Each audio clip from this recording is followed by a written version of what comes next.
On dirait un beau ciel étoilé au milieu d'une nuit sans nuages, mais ce n'est pas du tout ce que vous croyez. Et non, tenez-vous bien, ça se passe au fin fond d'une grotte et c'est un plafond recouvert de verre luisant que vous voyez là. Si, ils sont tapis par milliers à l'intérieur de cavernes et de mines en Nouvelle-Zélande. C'est Jordan Post, photographe, qui nous permet d'observer ce spectacle magnifique. Ces bébés insectes sont en fait des larves de moucherons. Les adultes pondent leurs œufs dans les interstices des murs et des plafonds humides.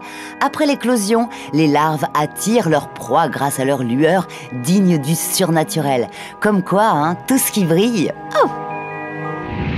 Que diriez-vous de croiser le chemin d'une baleine à bosse nacrée, ou encore d'une tortue ivoire, ou d'une chouette blanche comme neige? Incroyable? Pas tant que ça. On connaît tous cette caractéristique qu'ont certains humains d'être ultra sensibles aux rayons du soleil, avec très peu, voire pas du tout de pigmentation de la peau. On appelle ça l'albinisme. Eh bien, les animaux aussi peuvent en être atteints.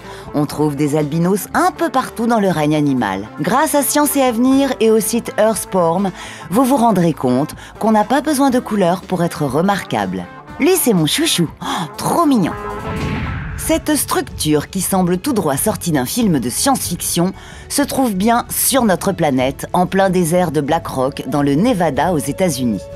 Du nom de Fly Geyser, ces cônes géants aux allures surnaturelles ne sont pas accessibles au public et pourtant, ils sont issus de la main de l'homme. En 1964, une compagnie d'énergie géothermique a percé un puits dans le but d'exploiter cette source de chaleur naturelle. Bien que dépassant les 200 degrés, l'eau qui en sortait n'était pas suffisamment chaude pour être rentable et le projet fut abandonné. Mais l'eau riche en minéraux a continué à sortir. Et petit à petit, ces drôles de cônes, riches en carbonate de calcium, ont grossi jusqu'à former cette étonnante fontaine. Ces concrétions possèdent de somptueuses couleurs. Ça va du rouge au rouille en passant par le jaune orangé. Et grâce aux algues thermophiles, il y a même du vert. Bref, digne d'une architecture tout droit sortie d'un autre monde. Regardez-moi ça, hypnotisant, non? On dirait un alien mangeur de métal. Pourtant, il n'y a rien de sorcier là-dedans. Et comme la science n'attend pas, on vous montre comment fabriquer tout ça avec l'excellent docteur Nozman. Pour cela, vous aurez besoin de pâte à modeler et d'un peu de magnétite en poudre. En mélangeant le tout, vous obtenez de la pâte à modeler magnétique. Ensuite, il ne vous restera plus qu'à vous amuser à laisser cette matière étrange réagir à l'attraction des aimants. Un peu dégoûtant, mais tellement marrant. Ça me fait penser à Venom dans Spider-Man, pas vous? Mais en un peu moins dangereux quand même. Une fois n'est pas coutume, on vous propose de découvrir l'homme littéraire. D'accord, rien à voir avec la science au sens strict. Mais dans Esprit sorcier, il y a le mot esprit. Et nous, on aime bien quand un blogueur essaye de rendre vivant et animé un contenu écrit.